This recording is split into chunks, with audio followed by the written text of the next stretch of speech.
Hi ಎಲ್ಲರಿಗೂ ನಮಸ್ಕಾರ. ನೀವು ನೋಡ್ತಾ ಇದ್ದೀರಾ ಸ್ಪೀಡ್ ಪ್ಲೇಸ್ ಕರ್ನಾಟಕ. ನಾನು ನಿಮ್ಮ ಮಂಜು ಗೌಡ. ಜೈಲು ಇರೋದು ಯಾಕೆ?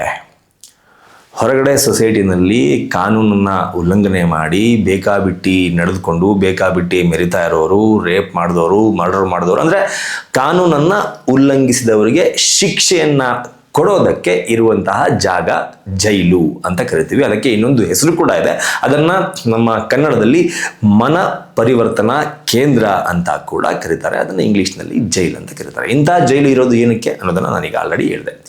ಇಂತಹ ಜೈಲಿನಲ್ಲಿ ಇರುವಂತಹ ಅಷ್ಟು ದಿನ ತಪ್ಪನ್ನು ಮಾಡಿ ಶಿಕ್ಷೆಯನ್ನು ಅನುಭವಿಸ್ತಾ ಇರುವಂತಹ ಕೈದಿಗಳು ಅಲ್ಲಿ ಅಷ್ಟು ದಿನ ಅವರ ಮನಸ್ಸನ್ನು ಪರಿವರ್ತನೆ ಮಾಡೋದಕ್ಕೆ ಯಾವೆಲ್ಲ ರೀತಿಯ ಅವರಿಗೆ ಕೆಲಸಗಳನ್ನು ಕೊಡಬೇಕು, ಯಾವೆಲ್ಲ ರೀತಿ ಅವರನ್ನು ಬದಲಾವಣೆ ಮಾಡಬೇಕು, ಈ ರೀತಿಯ ಕೆಲಸಗಳು ಜೈಲಿನಲ್ಲಿ ನಡೀತಾ ಇರುತ್ತೆ. ಆದರೆ ಇವರಿಗೆ ಬೇಕಾದಂತಹ ಕೆಲವೊಂದು ಮೂಲಭೂತ ಸೌಕರ್ಯಗಳು, ಅಂದರೆ ಹೊರಗಡೆ ಇದ್ದಾಗ ಏನು ರಾಯಲ್ ಆಗಿ ಜೀವನ ಮಾಡ್ತಾ ಇರ್ತಾರೆ, ಹೊರಗಡೆ ಇದ್ದಾಗ ಯಾವೆಲ್ಲ ರೀತಿ ಫ್ರೀ ಆಗಿರ್ತಾರೆ, ಈ ಎಲ್ಲ ಫ್ರೀನೆಸ್ಸು ಜೈಲೊಳಗಡೆ ಇರೋದಿಲ್ಲ. ಅಲ್ಲಿ ಜೈಲಿನದ್ದೇ ಆದಂತಹ ಒಂದಷ್ಟು ರೂಲ್ಸ್ ಆ್ಯಂಡ್ ರೆಗ್ಯುಲೇಷನ್ಸ್ ಸಾಕಷ್ಟು ಇರುತ್ತೆ. ನೀವು ಇತ್ತೀಚೆಗೆ ನೋಡಿರ್ಬೋದು, ದರ್ಶನ್ ಅವರ ವಿಚಾರದಲ್ಲಿ ಕೈಯಲ್ಲಿ ಒಂದೇ ಒಂದು ಸಿಗರೇಟ್ ಹಾಗೂ ಒಂದು ಕಾಫಿ ಮಗ್ ಇದ್ದ ಕಾರಣಕ್ಕೆ ಎಷ್ಟೆಲ್ಲ ದೊಡ್ಡ ಮಟ್ಟದಲ್ಲಿ ಸುದ್ದಿಯಾಗಿತ್ತು ಅನ್ನೋದನ್ನು ನೀವು ನೋಡಿರ್ತಾರೆ. ಆದರೆ ಇಟಲಿಯ ಜೈಲಿನಲ್ಲಿ ನಿನ್ನೆ ಒಂದು ಹೊಸ ಕಾನೂನನ್ನು ಇಟಲಿಯ ಜೈಲುಗಳಿಗೆ ಅಲ್ಲಿನ ಒಂದು ಕೋರ್ಟ್ ಹೊಸ ಕಾನೂನನ್ನು ಮಾಡಿದೆ. ಏನಪ್ಪ ಕಾನೂನು ಅಂತಂದರೆ, ಜೈಲಿನ ಒಳಗಡೆ ಸೆಕ್ಸ್ ರೂಮ್ ಮಾಡಲೇಬೇಕು. ಇದು ನಮ್ಮ ಇಟಲಿ ಪ್ರಜೆಗಳ ಒಂದು ಹಕ್ಕು. ಹಾಗಾಗಿ ಜೈಲಿನ ಒಳಗಡೆ ಸೆಕ್ಸ್ ರೂಮ್ ಇರುವುದು ಕಡ್ಡಾಯ ಎನ್ನುವ ಒಂದು ಆದೇಶವನ್ನು ಹೊರಡಿಸಿದ್ದರಿಂದ ಸೆಂಟ್ರಲ್ ಉಂಬ್ರಿಯಾದ ಜೈಲಿನಲ್ಲಿ ನಿನ್ನೆಯಿಂದ ಒಂದು ಸೆಕ್ಸ್ ರೂಮ್ ಆರಂಭ ಆಗಿದೆ. ಏನಿದು ಸೆಕ್ಸ್ ರೂಮ್? ಜೈಲಿನ ಒಳಗಡೆ ಸೆಕ್ಸ್ ರೂಮ್ ಯಾಕೆ ಅಂತ ನಿಮಗೆ ಡೌಟ್ ಬಂದಿರ್ಬೋದು. ಅದನ್ನು ಕೂಡ ನಾನು ಹೇಳ್ತೀನಿ.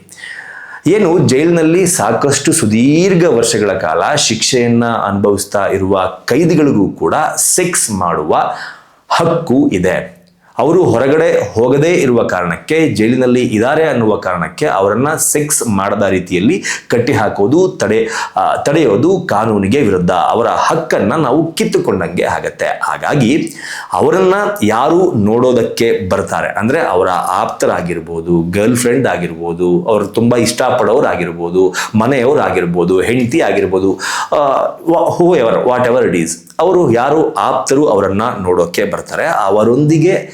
ಅವರಿಬ್ಬರು ಒಪ್ಪಿ ಸೆಕ್ಸ್ ಮಾಡೋದಕ್ಕೆ ರೆಡಿ ಇದ್ದರೆ ಅವರಿಬ್ಬರು ಸೆಕ್ಸ್ ಮಾಡೋದಕ್ಕೆ 2 ಗಂಟೆಗಳ ಕಾಲ ಸೆಕ್ಸ್ ಮಾಡೋದಕ್ಕೆ ಜೈಲಿನಲ್ಲಿ ಒಂದು ಪ್ರೈವೇಟ್ ರೂಮನ್ನು ಅಥವಾ ಪ್ರೈವೇಟ್ ಕೊಠಡಿಯನ್ನು ಸ್ಥಾಪಿಸಲೇಬೇಕು. ಇದು ಅವರ ಹಕ್ಕು ಎನ್ನುವ ಒಂದು ಕೋರ್ಟ್ನ ತೀರ್ಪು ಇಟಲಿಯಲ್ಲಿ ಬಂದಿತ್ತು. ಅದು ನಿನ್ನೆ ಸಾಕಾರ ಕೂಡಗೊಂಡಿದೆ.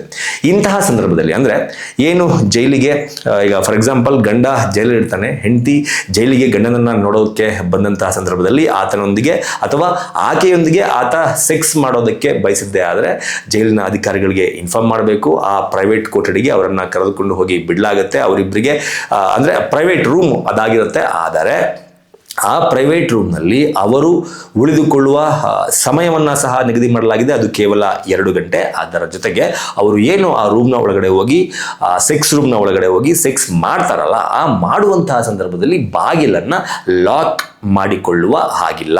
ಆದರೆ ರೂಮಿನ ಒಳಗಡೆ ಯಾರು ಇರುವ ಹಾಗಿಲ್ಲ. ರೂಮಿನ ಹೊರಗಡೆ ನಿಂತ್ಕೊಂಡು ವೇಟ್ ಮಾಡ್ತಾ ಇರ್ಬೋದು. ಒಂದು ವೇಳೆ ಈ 2 ಗಂಟೆಗಳ ಕಾಲ ಏನು ಅವರಿಗೆ ಸಮಯವನ್ನು ಕೊಟ್ಟಿರ್ತಾರೆ, ಆ ಸಮಯವನ್ನು ಮೀರಿ ಏನಾದರೂ ಅವರು ಒಳಗಡೆ ಇದ್ದದ್ದೇ ಆದರೆ ಯಾರ ಅನುಮತಿಯೂ ಬೇಕಾಗಿಲ್ಲ. ಪೊಲೀಸಿನವರು ನೇರವಾಗಿ ರೂಮ್ನ ಒಳಗಡೆ ಹೋಗಿ ಅವರನ್ನು ಹೊರಗಡೆ ಕರೆದುಕೊಂಡು ಬರಬಹುದು.